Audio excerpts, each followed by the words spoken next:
Hello students, how are you? So today we shall do some maths from our mental math book. So open your book and the page number is 36.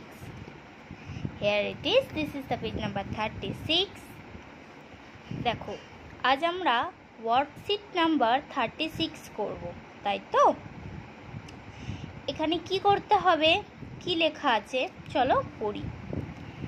Encircle the bigger number, বড় সংখ্যাটিকে গোল করো, তাই তো? আমরা কিন্তু সহজ গণিতে ছোট থেকে বড় লেখা অথবা বড় থেকে ছোট লেখা শিখেছি। এর মধ্যে আমরা এটাও শিখেছি যে কোনটা বড় সংখ্যা কোনটা ছোট সংখ্যা, আমরা কিভাবে বড় সংখ্যা বার করব, কিভাবে ছোট সংখ্যা বার করব, অর্থাৎ বড় সংখ্যা বিগার নাম্বার, ছোট সংখ্যা স্মলার নাম্বার, এটাই বোঝায়, তাই তো? যখন আমরা কোনো সংখ্যাকে আগে পেয়ে যাব সেটা হবে ছোট সংখ্যা অর্থাৎ স্মলার নাম্বার। যখন আমরা কোনো সংখ্যাকে পরে পাবো সেটা হবে বড় সংখ্যা অর্থাৎ বিগার নাম্বার, তাই তো?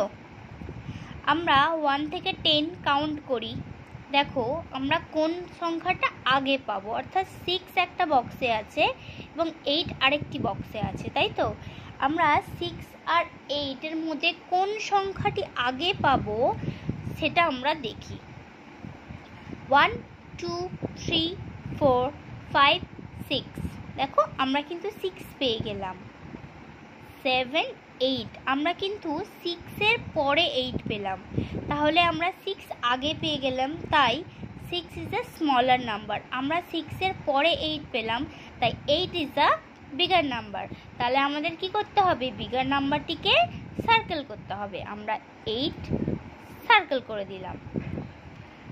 1 and 0, 0 থেকে 1 বিগার নাম্বার, কেননা 0 কোনো সংখ্যাই হলো না, কোনো কিছুই আমরা কাউন্ট করতে পারবো না, ইটস 0 এমটি, তাই আমরা 1 সার্কেল করলাম। 7 and 9, 7 and 9 এর মধ্যে আমরা আবারও ওইভাবেই কাউন্ট করব, তাই তো? 1 2 3 4 5 6 7 8 9, দেখো আমরা কিন্তু 7 আগে পেয়ে গেলাম, 9 আমরা পরে পেলাম। 7 8 9, তাহলে 9 ইজ আ বিগার নাম্বার। তোমরা পরেরগুলো ঠিক এইভাবেই করবে।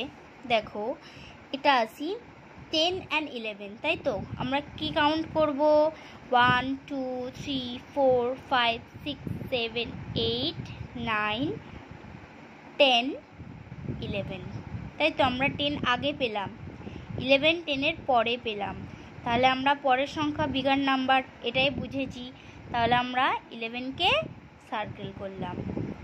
তোমরা এইগুলো প্রত্যেকে বাড়িতে নিজেরা করবে, কোনো অসুবিধা হলে আমাকে বলবে, আমি অবশ্যই আবারও বুঝিয়ে দেব। So be happy, be healthy, bye by.